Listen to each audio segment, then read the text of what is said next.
Bonsoir à tous et à toutes, bienvenue dans votre rendez-vous de l'info. Chers amis, ne réglez pas vos téléviseurs, tout va bien. L'homme qui faisait les beaux jours d'ATG n'est plus, mais qu'on se rassure, il sera de retour incessamment sous peu. J'ai le plaisir de remplacer notre ami Gilles Vernet, parti pour une greffe de cheveux active. Voilà, au moins le décor est planté. Très heureux donc de vous retrouver après bien 5 ans d'absence à l'antenne. La cerise sur le gâteau, plus que des co-animatrices, de véritables animatrices. Mesdemoiselles, bonsoir. Bonsoir. Voilà, Théanie et Vanessa que l'on retrouvera tout à l'heure. Nos invités, point d'interrogation mystère. Nous y reviendrons sans doute tout à l'heure. Pour l'heure, voici votre information locale. Fin de conflit au Gépard, visite de la délégation à Camopi, maison départementale des personnes handicapées de la Guyane ou encore la classe restauration de Melchior Garé. Rencontre de la sécurité. On terminera également avec Miss Guyane. Plutôt glamour ce JT. On se retrouve juste après.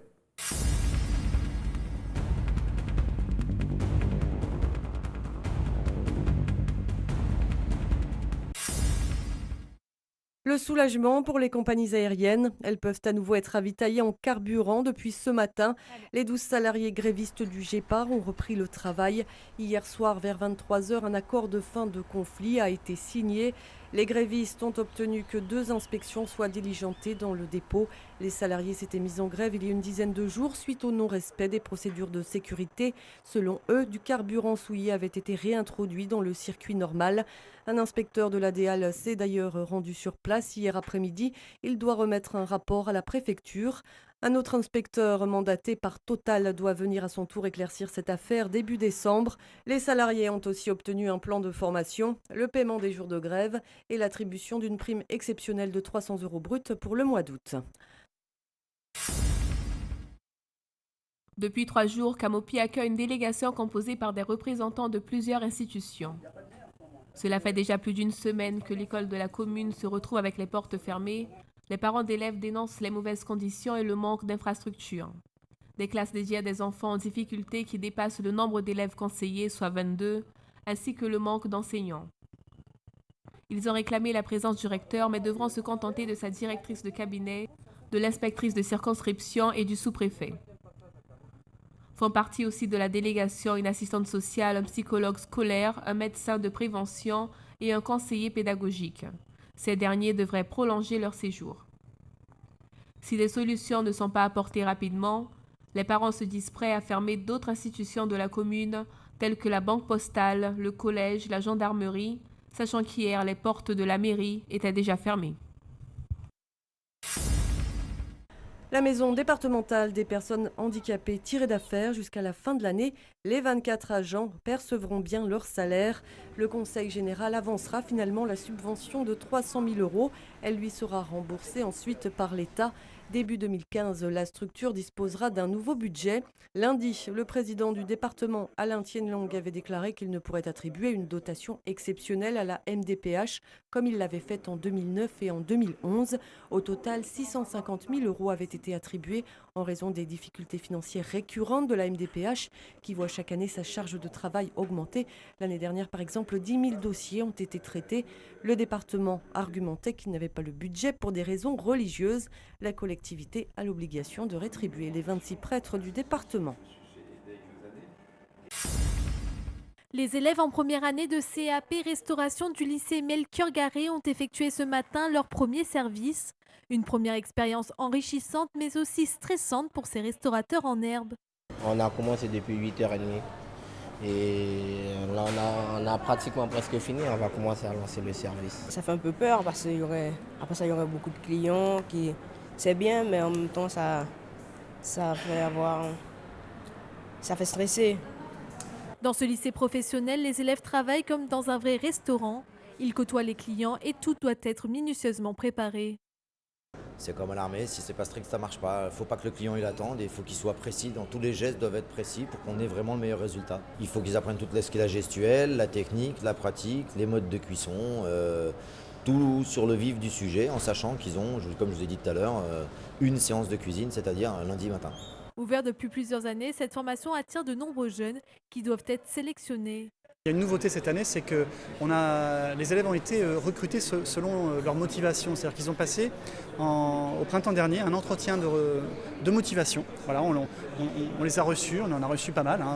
Et selon leur motivation, on a un petit peu sélectionné les meilleurs, les plus motivés, pas les meilleurs au niveau scolaire, les plus motivés au niveau professionnel.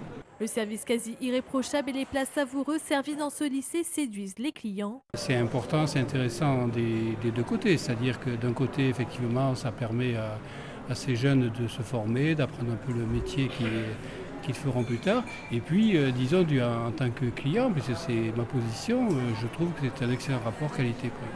Avec une disponibilité de 24 couverts, le restaurant du lycée Melchior continue d'afficher complet.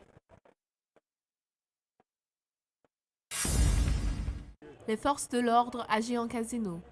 C'est dans le cadre des rencontres de la sécurité que différents acteurs vêtus de leurs uniformes se sont rendus au centre commercial pour échanger avec la population.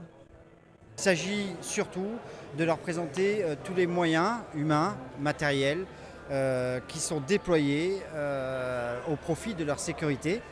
Sécurité qu'elle soit routière, bien évidemment, qu'elle soit publique, qu'elle soit civile et tout un tas d'autres. Une démarche nationale qui a pour objectif de présenter les différents services de sécurité, connaître leur mode de fonctionnement, les formations et même les matériels utilisés dans les opérations. C'est essentiel d'abord pour aller au contact des gens et puis ça fait prendre conscience aux enfants des dangers de la vie, des dangers de la route et que la police nationale est là pour les écouter, pour les conseiller et pas forcément pour les arrêter systématiquement comme ils le croient. Tout le matériel que vous avez vu là, ce sont du matériel pour les formations de secouristes à tous les niveaux. Et nous formons les secouristes jusqu'à être formateurs de formateurs. L'opportunité de présenter des formations et peut-être de susciter des carrières. Ça peut également susciter des carrières, c'est aussi l'objectif, puisque dans la police nationale, nous avons des concours locaux et nous recrutons, alors ça ne s'est pas fait depuis plusieurs années, mais nous avons des concours où on recrute en Guyane des policiers guyanais. Durant la matinée, des élèves de différents établissements scolaires se sont rendus sur place et ont pu assister à une démonstration avec l'hélicoptère Dragon 973.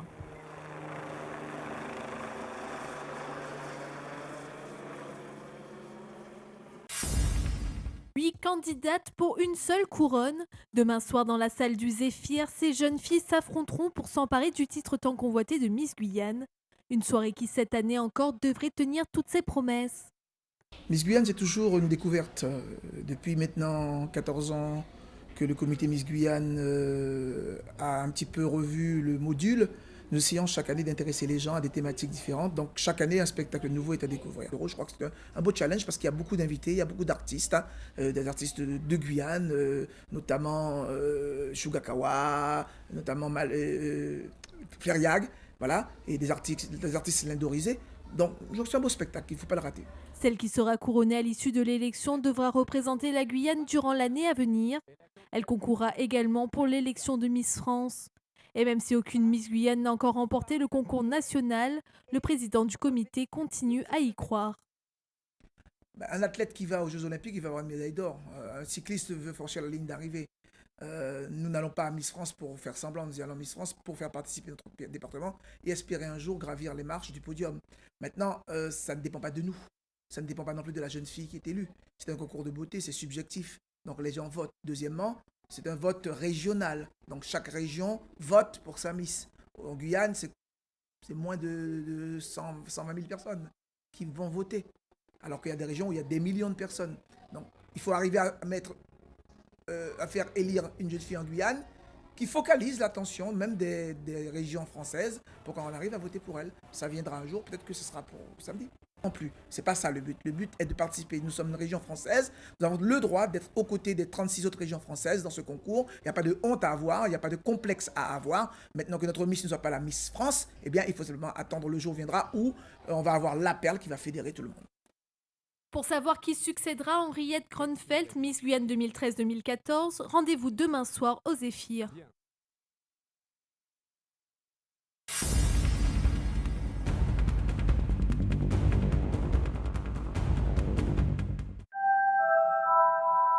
Voilà pour l'information, rediffusion de ce JT en même temps que notre émission aux alentours de minuit 10. Et on suivra bien évidemment l'actualité Miss Guyane animée par notre ami Tano Brassé.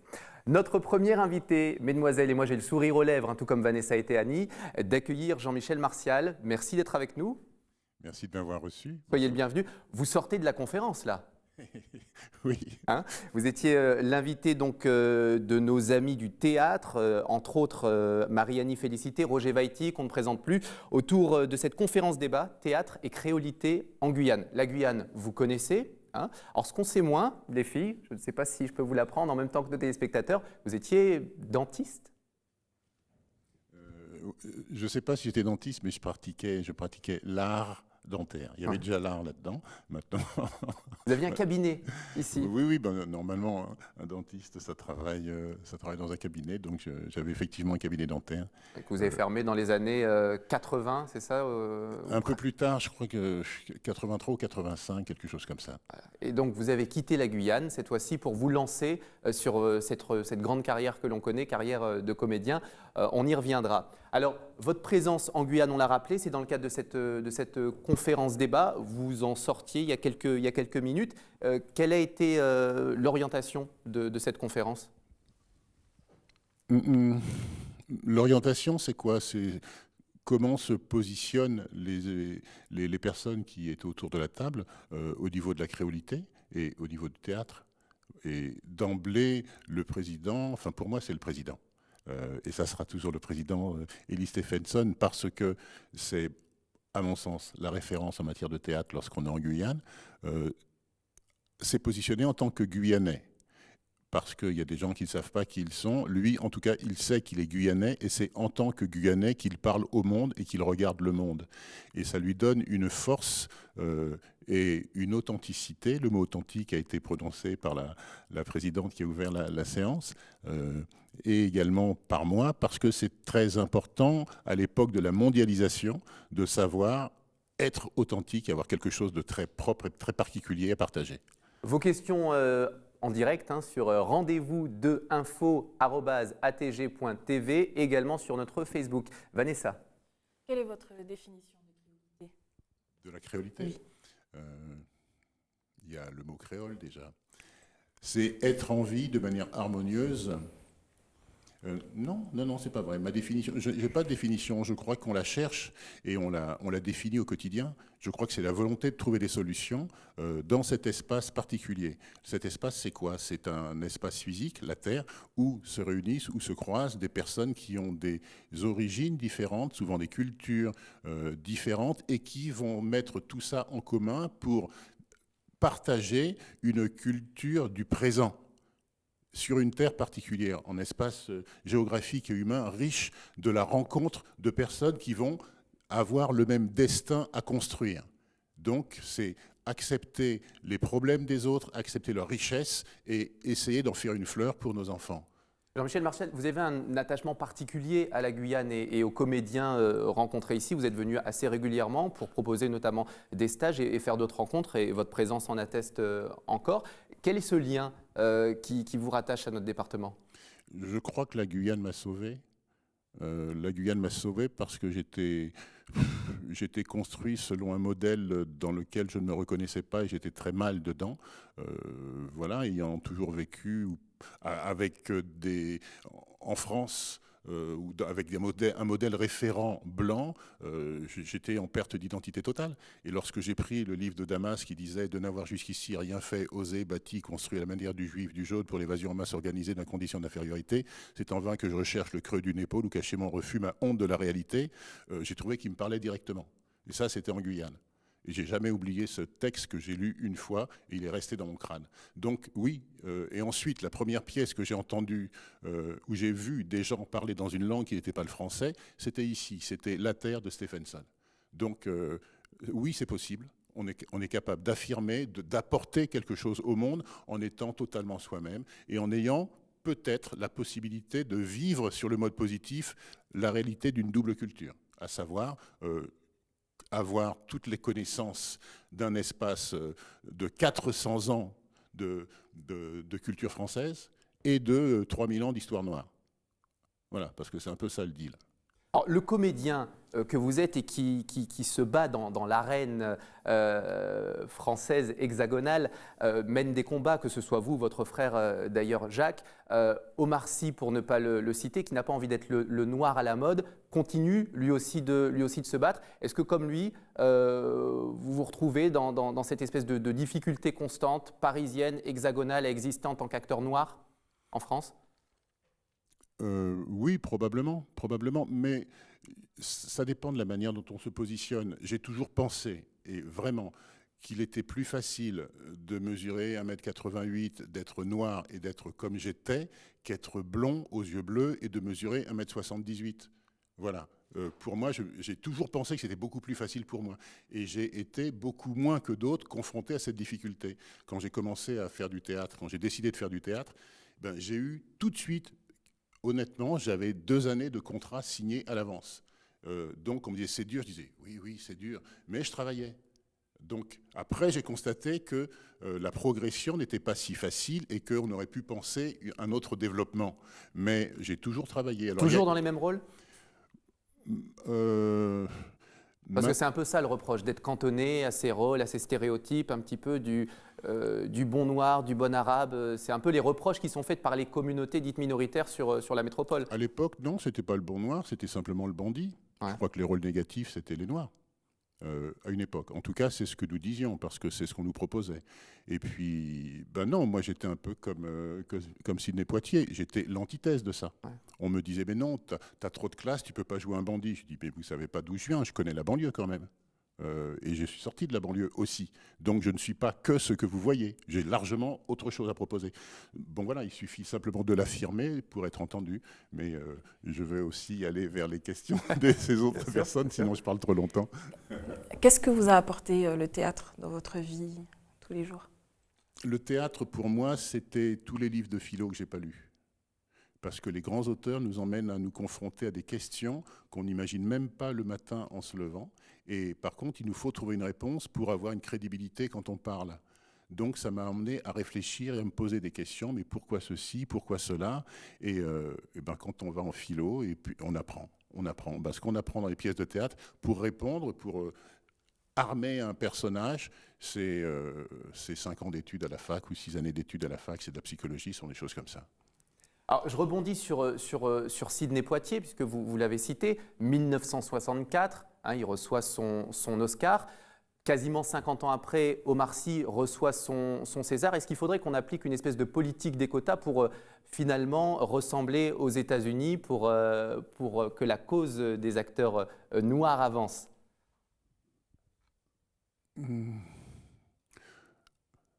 Je pense pas. Moi, je voudrais que les industriels et que les... soyons sérieux. Si on veut que la position des acteurs non blancs progresse, il faut qu'il y ait un pôle de producteurs qui soit intéressé à faire fonctionner ce système-là. À un moment donné, j'avais dit, mais il faut que les directeurs de banque soient noirs. Soyons brutals. Il faut que les financeurs décident que cette société soit représentée aussi sur un mode positif, sur un mode négatif, sur tous les modes par des gens de ces communautés non blanches. Voilà. Quand on décide ça, on le fait. Mais sinon, on va prendre quelqu'un, on en prend un autre, on va le mettre là, ça va être bien pour lui, ça va être tant pis pour les autres, et on n'est pas dans le problème. Si on décide... Les Américains, qu'est-ce qui s'est passé? Lorsqu'on s'est rendu compte que plus de la moitié de la population américaine n'était pas blanche, ils ont commencé à considérer qu'il y avait plus d'argent à gagner en s'adressant à l'autre partie de la communauté. Et à ce moment-là, on a fait en sorte qu'émergent des gens auxquels la population non blanche pouvait s'identifier. La solution, elle est économique, elle n'est pas sociale, elle n'est pas morale, elle est simplement, c'est un modèle économique. Il faut penser en termes de rentabilité et d'économie. Le cinéma, si on le pense en Guyane, il faut penser en termes d'industrie du cinéma, qui va générer un flux d'argent dont bénéficiera la population en Guyane. Ça va faire des métiers dans lesquels pourront se projeter les jeunes. Il faut penser comme ça. Et par voie de conséquence, il va y avoir des produits. Les produits, ça sera quoi? Ça va être des films, tout simplement. D'autant que le public est au rendez-vous. C'est ce qu'on dit, c'est finalement un peu la profession qui, pour le moment, bloquent les choses. On est d'accord. Oui, je crois qu'il y a des freins. Bon, il y a beaucoup de freins, mais il y a aussi beaucoup de force et beaucoup d'espoir, parce que ce que je dis là, c'est pas moi qui l'ai pensé. Il y a beaucoup de personnes qui l'ont pensé, je l'ai entendu, puis j'ai fini par dire, mais oui, ils ont raison. Je crois qu'on avance. Votre voix, elle est très singulière. On en parlait avec ces jeunes filles avant que vous n'arriviez, que ce soit vous ou Jacques. Vous êtes ce qu'on appelle des voxographes. Parlez-nous un petit peu de ce métier qui est particulier, qui est un métier de comédien, mais qui est quand même, qui a une autre dynamique et qui demande une autre façon de travailler. Oui, parce qu'on doit prêter son corps et puis sa physiologie interne, son rythme et sa respiration, et finalement sa voix, à un personnage qu'on découvre 10 minutes avant de le jouer. Ouais. Puisqu'on arrive, on n'a pas le texte, mais on a un film qui passe avec un texte en dessous, on regarde le personnage, et puis en même temps il faut lire en bas, et puis il faut voir comment il bouge, et puis il faut voir ce qu'il ressent, et puis on y va, et puis il faut avoir terminé 10 minutes après, quoi. Donc c'est une technique très très violente, très intense, mais on y prend beaucoup de plaisir aussi, justement, parce qu'il y a une intensité de concentration nécessaire et totalement gratifiante. Alors comment est-ce qu'on vous a contacté pour South Park, par exemple? Puisque je crois que vous faites notamment la voix du fameux chef dans South Park. Bonjour les enfants. C'est ça. Oui, oh ben, c'est simple. On m'a toujours dit que j'avais une voix particulière. Je ne m'en rendais pas compte parce que je parle avec ma voix et ça me suffisait pour dire ce que j'avais à dire, quoi. Et un jour, dans un bar, on m'a dit « Mais tu veux pas faire des voix ?» J'ai dit « Ah, quoi ?» Ben, va à tel endroit, tel jour. Donc j'y suis allé et on m'a dit « Tu veux passer des essais ?» J'ai dit ben, « Je suis là pour ça. » Et j'ai lu un truc et je suis reparti chez moi. Et 15 jours après, on me dit « Vous êtes choisi ?» Je dis « Bon, merci monsieur ou merci madame, je ne sais plus. » Et je me retrouve ensuite avec des gens qui étaient des Ferrari du doublage. C'est-à-dire qu'eux, ils lisaient le texte, ils voyaient tout en une fois, ils corrigeaient le texte, ils trouvaient que c'était mal écrit, et ensuite, ils continuaient à parler. Au fait, t'as vu le Bernadette, là, c'était sympa ce qu'elle a fait. Ah, c'est à moi. Oui, je te disais donc, voilà. Et moi, j'étais là, je n'arrivais pas à lire, puis en même temps, quand je lisais, je ne voyais pas ce qui se passait en haut, sauf que j'avais une voix. Et c'est ma voix qui a été choisie pour jouer pour représenter le chef dans South Park. Et là, il y a plein de comédiens qui font beaucoup de doublage qui sont venus me dire « Ah, félicitations, bravo !» Je ne savais pas. J'étais complètement candide. Moi, j'ai fait un essai, on m'a dit « C'est toi ?» J'ai dit « Oui, d'accord. » Donc, je ne sais pas.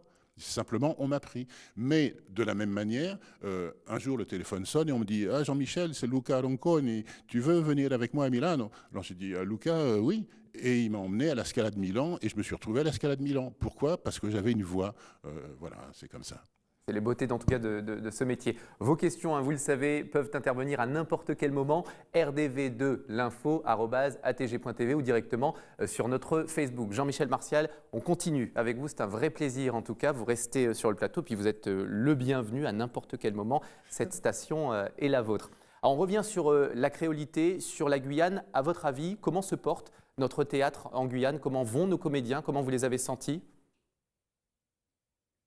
Pas une question très... Honnêtement, c'est très difficile parce que je ne vis pas la réalité des comédiens Bien ici. sûr. Il y en a que je connais depuis 10 ans, depuis 15 ans, depuis 20 ans. Pour être comédien, il faut durer. Durer, ça ne veut pas dire il faut réussir, ça veut dire il faut accepter de souffrir pendant un certain temps et de rester sur le marché si on ne travaille pas. Durer, c'est ça. Donc, tant qu'on éprouve du plaisir et que ce plaisir est supérieur à la souffrance qu'on est obligé de subir, on est comédien. Est-ce que les problématiques sont les mêmes? Je pense que les problématiques elles ont évolué, mais globalement, elles doivent être les mêmes. Un comédien veut jouer, donc il veut des textes et il veut la possibilité de jouer. C'est souvent lié à des contraintes financières. Par contre, aujourd'hui, force est de constater qu'il y a une volonté politique de développer les arts vivants. Et parmi les arts vivants, il y a une place particulière pour le théâtre. Il y a des outils, que ce soit le Zéphyr où moi j'ai joué il y a un certain nombre d'années, que ce soit l'encre aujourd'hui avec l'impulsion d'Odile Pedroleal et de son équipe. Moi, je veux saluer et rendre hommage à tous les techniciens qui nous ont donné vraiment le meilleur d'eux-mêmes dans l'accueil, dans la compréhension des problématiques qu'on leur a posées avec notre spectacle. Et le lendemain, alors qu'ils ont fait des choses merveilleuses pour que le public puisse recevoir dans les meilleures conditions la loi de Tibi que nous avons apportée ici. Et le lendemain à 9 h, tout était rangé. Ils étaient déjà en train de préparer le spectacle qui va être joué ce soir. Ce sont des gens assez exceptionnels dans la qualité de l'investissement. Et c'est ça le théâtre aussi aujourd'hui. Il y a du théâtre à Saint-Laurent. Il n'y en avait pas de cette manière-là avant. Il y en a à Macouria, il y en a à Kourou. On est en train de réessaimer la Guyane en termes de théâtre. Ça signifie que dans 3 ans, dans 4 ans, il y a des gens qui vont se rêver, soit en tant que comédiens, mais aussi, à partir de leur expérience, ils vont constater qu'ils ne sont pas faits pour être comédiens, mais qu'ils aiment, ou comédiennes, mais qu'ils aiment ce milieu, et ils vont s'orienter peut-être vers les métiers du théâtre. Je suis un peu bavard, mais les métiers du théâtre qui sont la couture, les costumes, l'accessoirisation, qui sont l'électricité, il y a des métiers du théâtre qui sont nécessaires où des gens peuvent exprimer. C'est pas que devant la caméra, on non, est bien d'accord. Non, tout se fait à côté, Vanessa ? Oui, donc, et quel est le lien entre théâtre et créolité, puisque c'était le sujet du débat? Le lien entre théâtre et créolité. En Guyane, en tout cas. En Guyane ? Je ne suis pas le mieux placé, puis moi je suis de passage, il y a des gens qui vivent ici, qui peuvent parler de cette créolité-là. Pour moi, la question, c'est le désenclavement. Donc, affirmer ce qu'on est dans la richesse de dans la multiplicité de notre richesse, oui, et en même temps, comment faire pour que notre beauté soit proposée aux autres. Parce que le monde tourne très bien sans nous, soi-disant. Et lorsqu'on s'adresse au monde, on va s'adresser comment? En tant que Guyanais, en tant que Créole, en tant que... Mais il faut envisager l'autre. On ne vit pas tout seul, on vit avec les autres. Ce que je trouve intéressant, c'est qu'il y a des hommes et des femmes compétents, forts, soutenus par une pensée, par une culture, qui sont capables de se présenter au monde et dire « Eh bien, écoutez, je vous dis bonjour. » Et avec moi, c'est la force de toutes ces personnes qui vivent en Guyane, que vous ne connaissez pas, mais à travers moi, c'est eux que vous recevez. Voilà. C'est ça, la force de la créolité. Et c'est nous qui vous recevons ce soir. Allez, vous restez avec nous, Jean-Michel Martial. Un homme que la Guyane, que le monde entier connaît bien évidemment, c'est Monsieur Dominique Nugent. Il visite la Guyane, il vous fait découvrir la Guyane. Voici donc le best-of. C'est pour la première fois d'ailleurs qu'on vous diffuse ce best-of ce vendredi, et ce sera comme ça tous les vendredis. Voici Dom Laquezotte, bande-annonce. On se retrouve juste après.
Président Belloni, comment? Moula, Chimso, pas trop formé, Moula. Mais Dom Laguedo aussi, hein? Tu as dit ça? Oui. Alors, si je viens nous rencontrer Vava, et Vava, tu as dit ça qui en dans quartier, il n'y a pas de petit monde qui a joué football, qui a fait sport, mais les conditions sont très, très, très difficiles. Ah oui. Le mot très difficile, même, moi, je pouvais employer ça, moi. Ouais. Il est pratiquement caduc. Ça, nous qui fait. Oui.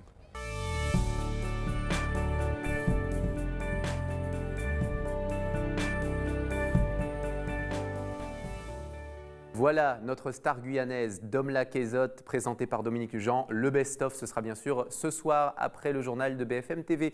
On reste avec vous et vous restez avec nous, Jean-Michel Martial. Tout de suite, on retrouve Vanessa. On va parler théâtre, ça tombe bien. Vanessa, vous étiez à Macouria.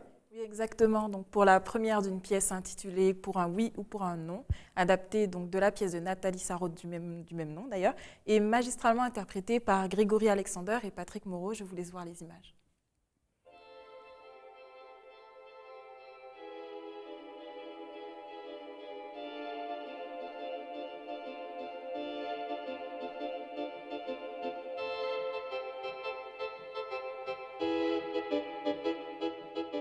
Pour un non, c'est une pièce de théâtre relativement courte. Pourquoi avoir choisi celle-ci? Parce que les comédiens n'ont aucune mémoire. C'est pour ça qu'on essaie de faire une pièce courte, vous pouvez retenir. Non, c'est que c'est une pièce en fin de compte qui essaye en relativement peu de mots d'exprimer des choses qui nous sont essentielles. Et c'est pour ça que Sarraute, Nathalie Sarraute, l'auteur, a décidé, elle a beaucoup réfléchi aux mots, à la portée des mots. Elle a l'impression que les mots, c'est vraiment la matière même des conflits, même quand ils ne sont pas exprimés.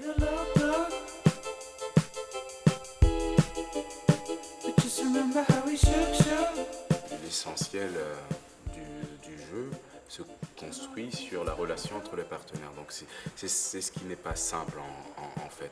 Du coup, ne pas laisser trop de dos au public pour pouvoir... Ça, ces questions sont réglées dans la relation qui existe entre les deux, finalement. La circulation, comme deux personnes qui quand elles discutent, vont d'un point à l'autre, voilà, que ça circule, quoi.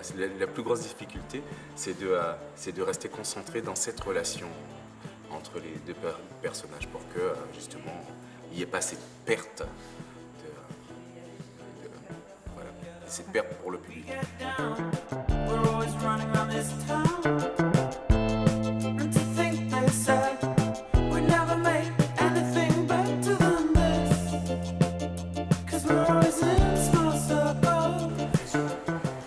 Tu aimes les voyages? Je t'ai proposé de t'obtenir une tournée. Je jouais leur jeu à fond. On m'aurait dit que je n'avais jamais fait que ça. Je te le répète, j'ai sûrement dit en toute innocence. Comment avez-vous trouvé la pièce? Intéressante. Je trouve que c'est un texte exigeant, subtil, philosophique. De ce fait, je trouve ça très difficile théâtralement à mettre en scène. Et on sent que là, il y a eu une direction d'acteurs. On sent deux comédiens qui sont aussi amis dans la vie et qui ont questionné le rapport au langage et ce sens de l'amitié.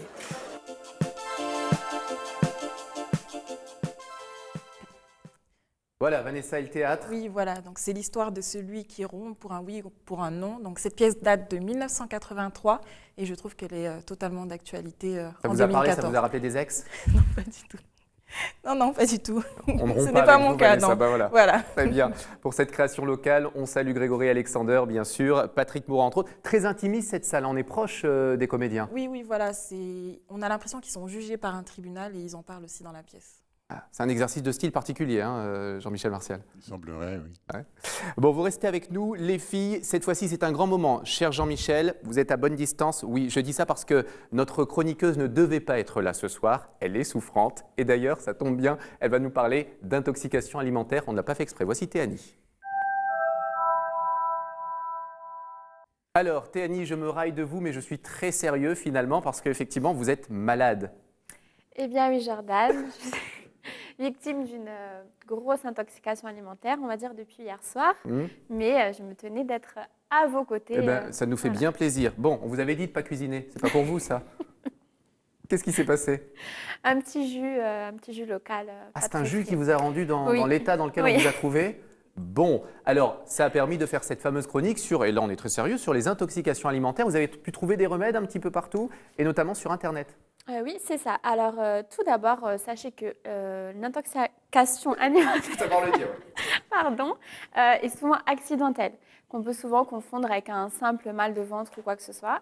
Donc, j'ai testé... sont les gens qui s'intoxiquent eux-mêmes. Oui, c'est très rare. Ça arrive souvent dans des restaurants, soit pour des problèmes d'hygiène ou alors de cuisson des aliments. Et donc, aujourd'hui, j'ai pu tester quelques remèdes naturels que j'ai pu trouver sur Internet.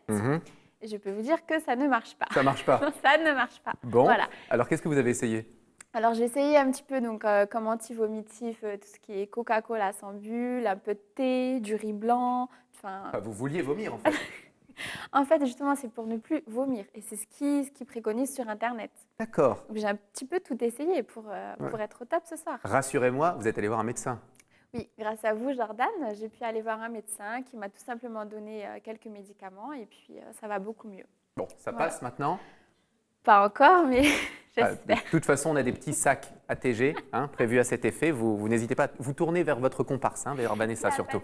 Voilà, je n'ai pas fini de payer cette veste. Merci beaucoup, Vanessa. Théanie, vous voyez, vous me troublez maintenant. C'était Théanie pour sa rubrique. Merci. Voilà, Jean-Michel Martial, la pièce qu'ont raté, à mon avis, très peu de monde. Et malheureusement, on ne pourra pas faire ce qu'on appelle un bissé, comme on dit trivialement. La pièce a été jouée hier soir à 20h à l'Ancre. Vous nous en dites quelques mots? Aux gens qui étaient là hier soir, j'ai pu dire merci d'être venus, mesdames et messieurs. Votre agence de voyage vous a dit les plus beaux enterrements, les plus typiques sont ceux où Tibi officie. Je suis Tibi. La loi de Tibi. Vous serez satisfait. Voilà, c'était la loi de Tibi qu'on a partagée hier soir. C'était une belle rencontre avec le public et puis les textes, les mots d'un auteur qui s'appelle Jean Verdun, qui parle de la mondialisation et qui parle d'économie, qui finit par nous dire que plus on augmente la richesse au sommet, plus on élargit son assise de misère absolue. Voilà, c'est un peu l'aberration du système économique lorsqu'il s'emballe et toutes les misères humaines qu'il peut générer et accompagner dans son développement aveugle. C'est valable pour l'économie, c'est valable dans bien d'autres domaines d'ailleurs. Alors, on le disait tout à l'heure, peut-être un petit message pour les comédiens qui nous regardent, les comédiens en herbe, les futurs maquilleurs, les futurs techniciens, les gens dont finalement c'est un peu le rêve de faire ce métier. Quels conseils vous pourriez leur donner après toutes ces années? Mais déjà, si vous avez un rêve, c'est une chance. Donc à partir de là, il ne faut pas la laisser passer. Ça s'entretient, un rêve. En même temps, il faut énormément travailler. Parce que lorsqu'une porte ou lorsqu'une opportunité se présente, il faut être prêt, tout simplement. Et je crois que le don ou le talent sans travail, c'est tout simplement une mauvaise habitude. Voilà, c'est une mauvaise habitude. Le talent, normalement, il faut le développer, il faut l'abreuver, il faut continuer à travailler et de manière à pouvoir prendre ses ailes avec. Donc, il faut beaucoup de courage. Et puis, il faut de l'initiative aussi. Souvent, les comédiens attendent qu'on leur trouve du travail. Moi, j'appelle ça avoir la main en forme de louche. Mais dans la vie, on inspire et on expire. Il faut également proposer quelque chose. On a besoin de l'énergie, de la créativité, de l'engagement des uns comme des autres à faire des choses. Tant qu'eux ne font pas, tant qu'eux ne donnent pas l'idée, personne ne dira « Ah ben oui, c'est une bonne idée, je vais travailler avec toi ». Or, ce qui nous fait avancer, ce sont les gens qui viennent avec nous. Mais sans engagement réel, on va faire du nombrilisme, on n'avance pas, on se plaint, on accuse la société, on accuse les autres, et finalement, les choses n'évoluent pas favorablement. Ayons nos mains en forme de fourchette, tâchons de piquer les choses. Jean-Michel Martial, on a été ravis de vous avoir sur ce plateau. Comme je le disais en préambule, vous revenez quand vous voulez, et j'imagine que vous reviendrez prochainement sur la Guyane. Oui, pour jouer encore la loi de Tibi, mais pour rencontrer les comédiens, Grégory Alexander, avec qui j'ai travaillé il y a quelques temps quand je donnais des cours à Kourou, et les autres que j'ai pu revoir ce soir et qui sont encore en train de discuter de créolité. Tous ces gens, toutes ces personnes font vivre le théâtre en Guyane et le font vivre au présent. J'ai beaucoup de respect pour eux et c'est un peu eux aussi que je représente quand je prends la parole ailleurs. Prenez soin de vous et revenez-nous vite en Guyane et sur notre télévision locale. À très bientôt. À bientôt. Les filles, on va se dire au revoir. C'est le cœur serré, vraiment. Vanessa, je crois que vous avez un week-end des plus chargés. Oui, je vais à Roura notamment, et puis dans les coulisses de Miss Guyane. Très bien, vous nous en reparlerez, entre autres lundi. Vanessa, courage, c'est la seule chose qu'on peut vous souhaiter. Voilà. Vanessa, j'ai encore dit Vanessa. Théanie, décidément, voilà, c'est que je vous fuis, ma chère Théanie. Allez, nous, on se dit au revoir là-dessus. On se retrouve bien évidemment, lundi, forcément, après un week-end des plus exceptionnels. Oui, lundi, je remplace encore notre ami Gilles, bien évidemment, pour mon plus grand plaisir. On se quitte sur le journal de BFM TV. Je vous rappelle également à 20h, Dom Laquezotte, le best-of. Et à 20h15, Danse avec les stars, votre programme de TF1. J'ai été ravi de passer ce moment avec vous. Bonne soirée sur votre antenne Guyane. Merci encore. Bonne soirée sur ATG. À lundi.